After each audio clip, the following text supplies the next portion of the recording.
Assalamualaikum warahmatullahi wabarakatuh. Waalaikumsalam warahmatullahi wabarakatuh.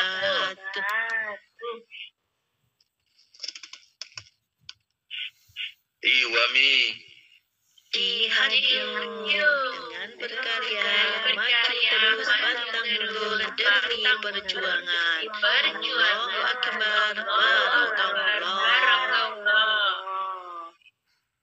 A'udzu billahi minasyaitonir rajim. Bismillahirrahmanirrahim.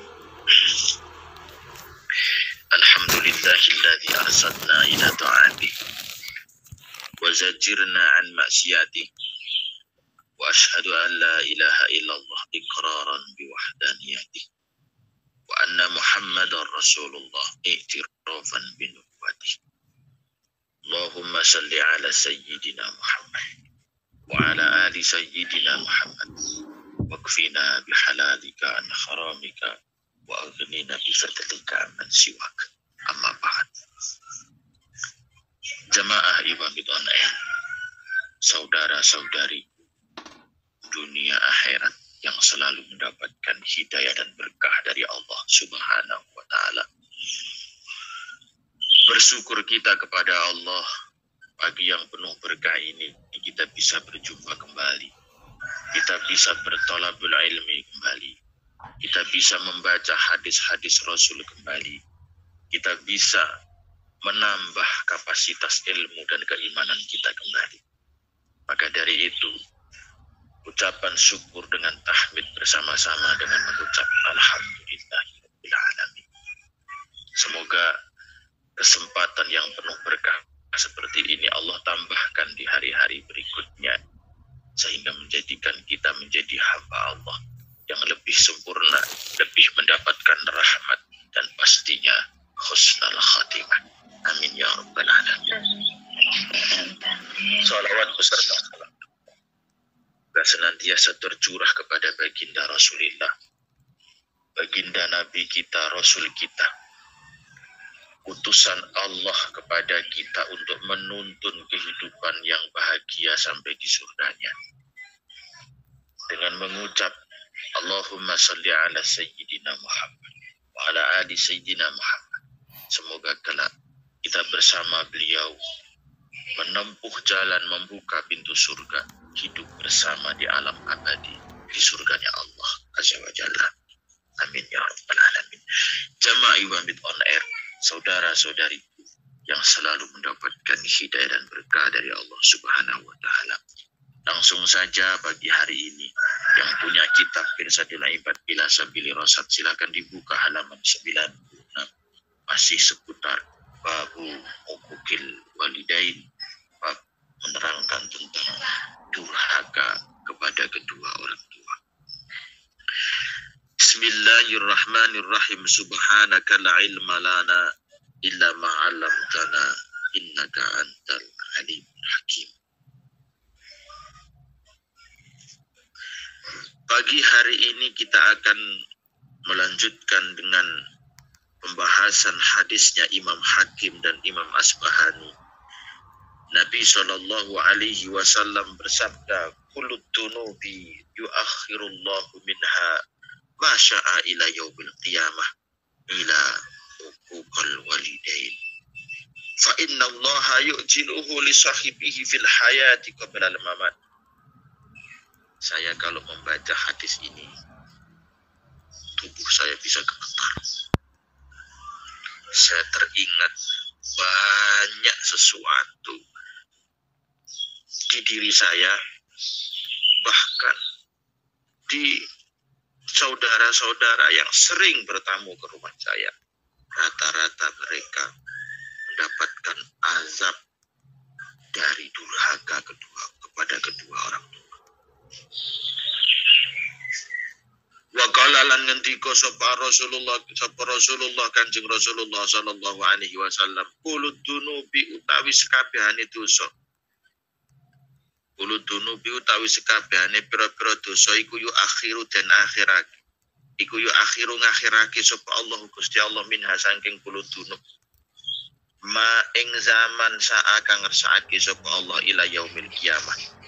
Tumeka maring dina kiamat. Semua dosa itu hukumannya konsekuensi dari dosa, hukuman konsekuensi dari dosa itu semua Allah akhirkan masya'a ila yaumil kiamah, terserah Allah sampai hari kiamat nanti. Semua diakhirkan, terserah. Mau diampuni, mau diberi hukuman, terserah Allah nanti sampai hari kiamat. Semua dosa.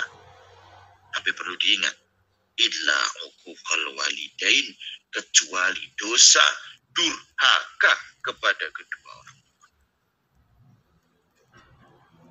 Fa inna Allah krana temen setuhne Allah iku yujiluhu gege sapa Allah ing dosane uququl walidain li sahibihi maring wong kang duweni uquq fil hayati ing dalem urip qabla mamati sadurunge mati.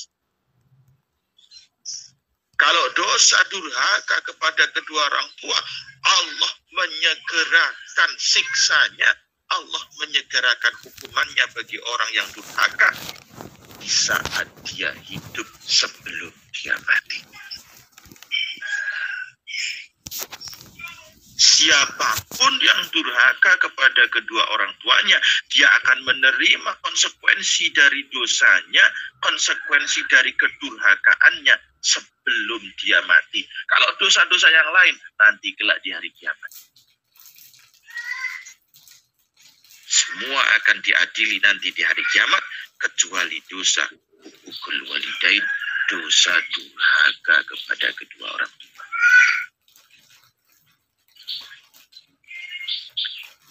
Saya teringat kisah pribadi saya. Sama cerita dulu. 7 tahun yang lalu, 8-9 tahun yang lalu, saya berkeluarga. Saya berkeluarga sekarang sudah 11 tahun. Ujian setelah keluarga punya anak satu diuji dengan ekonomi. Diuji dengan ekonomi yang tidak cuma pas tapi di bawah minus. Pernah bahkan sampai hutang 100.000 aja udah ditanya sama temen. Sesuk kok nyaur opo. Hutang 1.000 ditakoni sesuk nyaur. Tinggal di rumah ukuran 3x7 dari anyaman bambu. Jadi ini wong tulung agung jenenge sesek. Sesek iku dudu gedhek. Gedhek iku sing apik. Sesek iku pring dinam sing biasanya digawe kandang pitik. Itu rumah saya. Jeding toilet tempat wudhu masih nunut di rumah tetangga. Kebetulan tetangga punya toilet yang tidak digunakan, disuruh bersihin, disuruh pakai saya, alhamdulillah. Belakang saya buat angkring yang biasa untuk ngaji. Jadi alhamdulillah saya itu satu desa tempat saya hijrah. Pada saat itu rumah yang paling jelek adalah rumah saya. Di saat itu saya tidak pernah memikirkan kedua orang tua saya karena kedua orang tua hidup nyaman-nyaman aja. Maksudnya bapak, ibu, mertua masih sehat, masih bisa berpenghasilan, rumah juga alhamdulillah tidak seperti saya. Jadi untuk makan sehari-hari, untuk kebutuhan apapun, insya Allah sudah cukup walaupun tidak saya bantu. Mau bantu dari mana? Buat makan sekeluar aja susah. Setiap hari cuma saya bisa berdoa. Semoga kedua orang tua, mertua, semuanya diberikan selalu rahmat. Dan diampuni atas segala dosa, tidak diberikan kesehatan, serta kecukupan segalanya. Cuman itu yang bisa saya berikan. 2 tahun saya tinggal di rumah gubuk itu. Berangsur-angsur orang tua sakit-sakitan. Pertama bapak, setelah itu ibu, disusul dengan mertua juga sakit-sakitan. Akhirnya kedua orang tua tidak bisa bekerja. Betul itu. Bertahun-tahun. Hidup lebih susah. Ekonomi, semua pekerjaan yang saya geluti berakhir dengan kebangkrutan. Orang tua semakin hari semakin sakit. Keluar masuk rumah sakit, opname, terus-terusan. Pangkalnya di tahun 2017. Di awal 2017, bapak saya, ibu mertua saya meninggal dunia karena penyakit kanker otak. Bapak saya sudah di kursi roda, tidak bisa apa-apa. Saya sendiri masih tinggal di gubuk ukuran 3x7 meter yang setiap hari hanya mengajar ngaji, jualan toko kelontong kebutuhan sehari-hari, kadang jualan kelapa, kadang jualan ini, ngaji sana, ngaji sini. Kalaupun toh dapat bisaroh, saya kumpulkan untuk bisa membangun tempat ngaji. Dan alhamdulillah sampai saat ini, bisaroh-bisaroh yang terkumpul bisa berdiri sebuah pesantren, bisa berdiri sebuah madrasah. Alhamdulillah, sudah ratusan jemaahnya. Terima kasih siapapun yang telah berbisaroh. Jariahmu akan dipanen nanti di dunia bahkan di surganya. Pada waktu itu saya teringat dengan hadis ini. Qulud dunubi yu'akhirullahu minha masya'a ila yaumil qiyamah. Setiap dosa Allah akhirkan hukumannya sampai hari kiamat, kecuali dosa kepada kedua orang tua. Saya teringat, apakah saya berdosa kepada kedua orang tua sehingga saya kehidupannya seperti ini? Saya ini ustadz. Kalau di rumah dipanggil ustadz, saya ngajar di mana-mana, saya kondangan kemana-mana. Bahkan pada waktu itu Iwa Mid On Air saya masih ingat betul mengundang saya ke Taiwan. Undang santero jagat saya. Sebelum Iwa Mid On Air saya pernah diundang ke Singapura. Saya pernah diundang teman ke Malaysia. Indonesia yang belum saya cuma Papua saja, ke Kalimantan, Sumatera, roadshow Sumatera dari Lampung sampai Medan sampai Jambi, semuanya.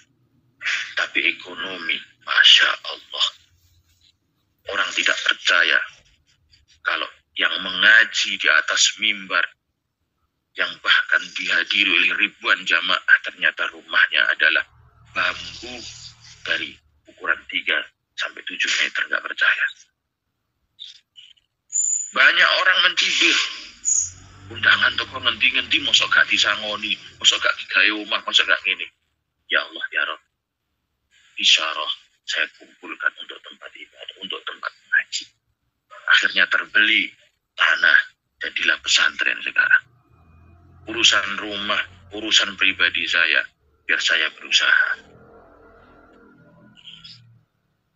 Dari hadis ini saya berpikir, apakah salah satu ujian ini karena saya kurang berbakti kepada kedua orang tua saya? Betul itu, Bu. Betul, saya cerita dulu sebelum saya teruskan hajinya ini. Tidak apa-apa kan saya curhat dulu. Jarang-jarang curhat sama Iwamid.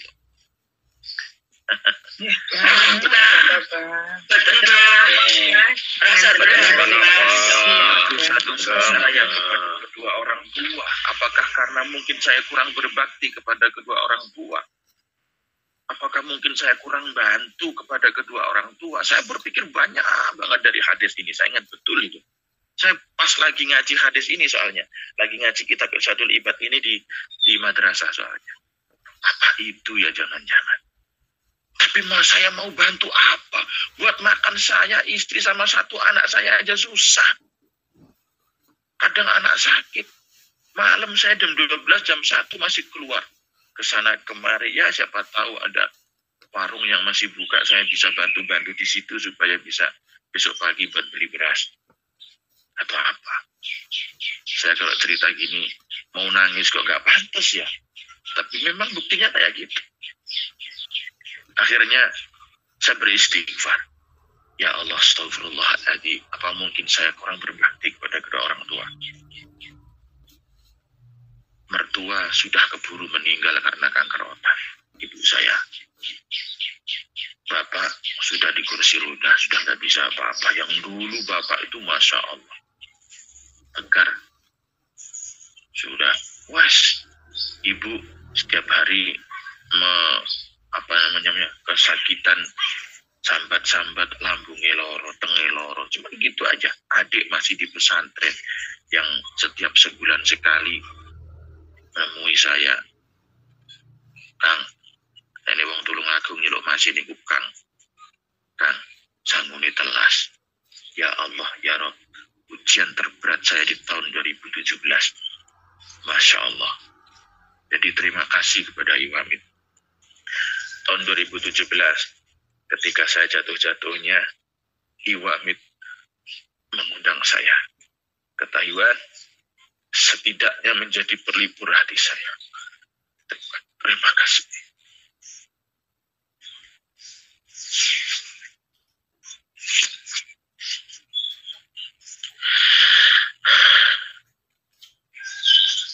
Di saat itu,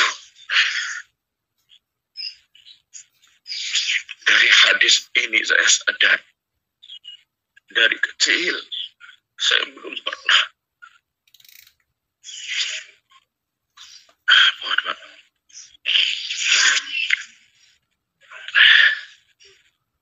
dari kecil saya belum pernah memberikan apa kepada kedua orang tua saya. Mungkin apa dan apa. Ya memang dari kecil saya di pesantren. Pulang dari pesantren, nikah. Jadi belum pernah apakah membantu apa-apa sama orang tua. Belum pernah. Kalau mendoakan setiap hari, setiap saat saya doakan kedua orang tua saya. Orang tua saya senang dengan saya, bahagia dengan saya, tapi saya belum pernah belikan apa gitu yang mungkin berharga pada orang tua saya. Ya Allah. Sejak itu saya pulang dari, ceritanya saya pulang dari Taiwan, diundang jenengan semuanya itu. Akhirnya saya pulang.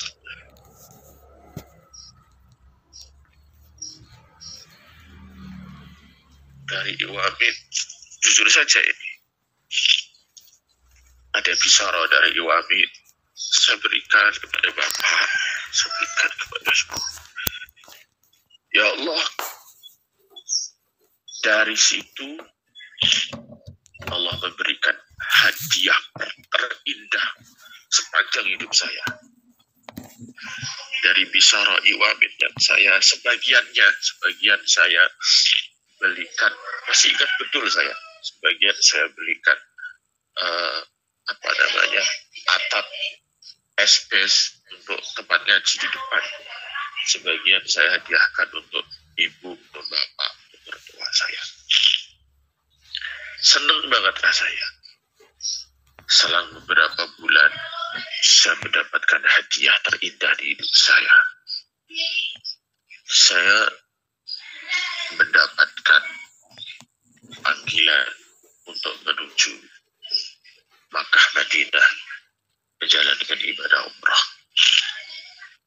Senang banget. Pulang dari situ saya sadar bahwa memang selama ini saya jarang banget membantu kebutuhan kedua orang tua. Betul. Karena memang gak ada untuk bantu. Apa aja yang dibantu buat makan sehari-hari aja susah. Akhirnya seberapapun hasil saya, mau sehari 50.000, mau sehari 30.000, bahkan pernah saya sehari itu dapat 10.000, 12.000. Biasa. Saya sisihkan untuk kedua orang tua saya sisihkan untuk mertua. Mulai dari situ 2019, 2020, 2021, 2022 sampai saat ini. Ya Allah, ya Rabb, kehidupan yang tidak bisa dimasuk akal. Saya bukannya pamer ini beneran kisah saya ini. Ya Allah, ya Rabb, tanah 50 ru. Saya alhamdulillah sudah bisa beli tanah, ada 4 tempat tanah saya. Yang mungkin kalau dinilai ya miliaran. Mobil jelek-jelek, ada 2. Takkan pernah punya mobil 3 yang 1 kejual karena bangkrut. Ketipu. Ya tidak apa-apa, memang itu titipan Allah. Manusia juga kayak gitu, siapa yang tidak tahu saya ketipu umroh. Ya, tapi saya juga harus bertanggung jawab. Saya jual mobil waktu itu laku 190 juta, saya jual. Saya harus bertanggung jawab walaupun uang tidak saya yang makan. Biar semuanya pada tahu kalau siapa yang jujur pasti akan berakhir dengan makmur. Rumah alhamdulillah saya punya 2. Walaupun bini insya Allah akan setia tetap 1. Tahu saluru lah sil ganteng. Alhamdulillah diberikan putra lagi. Saya 3 sekarang. Alhamdulillah motor ada 5. Alhamdulillah ke Mekah sudah jalan lagi. Alhamdulillah ada bangun pesantren ada 2. Alhamdulillah masjid ada 2. Gak masuk akal semuanya. Gak masuk akal semuanya. Dan baru kemarin saya tanda tangan tambah lagi 1 perumahan senilai 1,2 miliar. Semua itu saya nggak habis pikir kok bisa gitu loh. Saya ini bukan orang pintar, saya juga bukan ustadz, saya bukan cuma temen yang ngaji jenengan tok ngeten iki. Kadang saya untuk merenung, ya Allah ya Allah. Makanya dari hadis ini jamaah beneran. Ayo bareng-bareng bahagiakan orang tua kita, bahagiakan mertua kita. Walaupun saya kalau ingat mertua saya, sebenarnya saya itu sakit hati, tapi saya tidak mau. Saya itu anak mantu yang tidak begitu disenangi oleh mertua. Jujur saja, dulu istri saya dulu dari kecil diasuh oleh mbahnya. Masuk pesantren, saya ke pesantren, saya keluar, saya kenal, akhirnya menikah. Saya mantu yang tidak begitu disukai oleh mertua karena saya tidak bisa kerja, saya nggak bisa bertani, saya nggak bisa ke sawah, saya nggak bisa, bisanya cuma dagang ini, dagang itu yang hasilnya nggak seberapa. Buat rumah, ngisin-ngisini morotua. Kalau orang Jawa paham ya, ngisin-ngisini morotua, itu paham menurut jenengan? Enggak isi morotua gimana? Rumah 1 desa itu terjelek rumah saya. Jadi saya termasuk mantu yang awal-awal itu enggak di apa namanya? Enggak, orang mertua saya enggak begitu demen dengan saya. Beneran ini bisa saya betul, saya enggak. Sampai saya punya anak yang pertama, anak saya yang pertama. Itu belum pernah dibelikan jajan oleh mertua saya. Belum pernah. Digendong aja mungkin. Ya Allah ya Rabb. Saya setiap hari menangis itu. Sekejam itu ya mertua saya kepada saya. Tapi dengan hadis ini saya tidak berhenti berbuat baik kepada beliau. Mau gimana pun beliau juga mertua saya. Tetap saya berbuat baik. Urusan beliau baik pada saya itu urusan pribadi, yang penting saya berbakti kepada beliau. Karena itu perintah Allah, karena itu perintah Rasul. Tapi alhamdulillah sekarang mertua saya itu orang yang paling mendukung perjuangan saya. Alhamdulillah. Jadi itu kisah dari hadis ini. Jamaah kalau ingin hidup Anda berubah drastis, hati-hati dengan orang tua, hati-hati dengan mertua. Mungkin mungkin apalagi anak mantu ya, ojo bisa jenengan durhaka mbek mertua. Besok dibales anak yo ngono.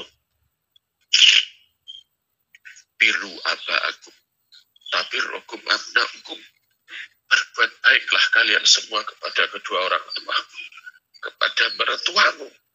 Besok anak-anakmu, mantu-mantumu juga berbuat baik kepada. Apa yang kamu tanam pasti akan kamu petik hasilnya. Ojo pelit ambek mertua.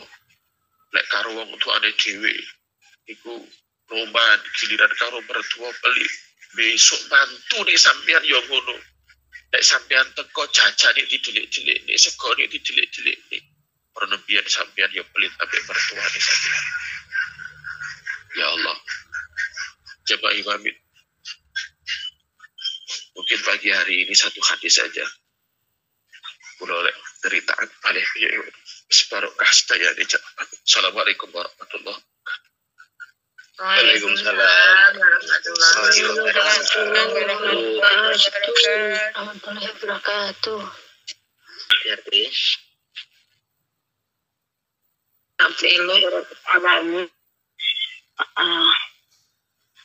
untuk kajian pagi hari ini telah selesai kita laksanakan.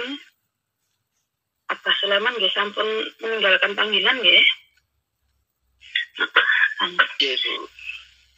Semoga dengan satu hadis yang beliau sampaikan ini dapat menjadi pelajaran yang sangat berarti yang bisa menancap ke dalam relung hati dan sanubari kita untuk kita amalkan bersama-sama tentunya.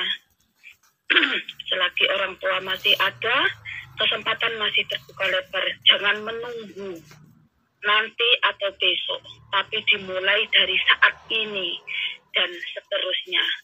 Tunjukkan bakti kita melalui pemberian perhatian, harta benda, dan yang lain sebagainya, baik kepada mertua maupun kepada orang tua kita. Semoga kita termasuk yang soleh-solehah. Amin. Ya Rabbal alamin.